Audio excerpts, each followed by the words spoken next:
बचपन से ही हम श्री कृष्ण से जुड़ी कई कहानियां सुनते आए हैं।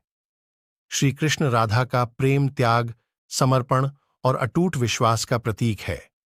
लेकिन असीम प्रेम होने के बाद भी श्री कृष्ण और राधा की शादी नहीं हो पाई। भगवान श्री कृष्ण की रास लीलाओं से भला कौन वाकिफ नहीं होगा।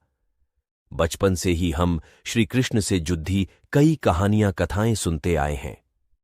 इसी तरह श्री कृष्ण और राधा की प्रेम की दास्तां भी बद्ध बुजुर्गाएं टेलीविजन शो में देखते सुनते आए हैं।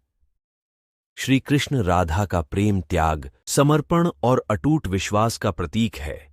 लेकिन क्या आप जानते हैं, असीम प्रेम होने के बाद भी श्री कृष्ण और राधा ने शादी क्यों नहीं की? इसके पीछे कई पौराणिक कथाएं प्रचलित हैं।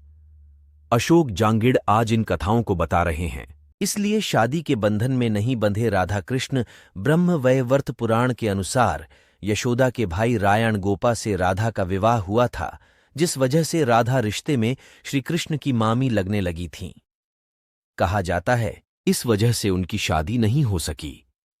श्री कृष्ण के रुक्मणी से विवाह के पीछे एक वजह यह भी बताई जाती है कि उन्होंने रुक्मणी को ही राधा का स्वरूप मान लिया था। एक अन्य पौराणिक कथा के अनुसार वृंदावन छोड़ते वक्त श्री कृष्ण ने राधा से वापस लौटकर आने का वादा किया था। जब श्री कृष्ण लौटकर आए तो उनकी मुलाकात रुक्मणी से हुई थी। रुक्मणी ने अंतर्मन में श्री कृष्ण जी को अपना पति मान लिया था। तब श्री कृष्ण जी ने रुक्मणी से विवाह कर लिया। कहा जाता है कि बालपन में जब श्री कृष्ण और राधा की मुलाकात हुई थी, तब उन्हें प्रेम का आभास हो गया था। लेकिन राधा श्री कृष्ण की उम्र से 11 महीने बड़ी थी।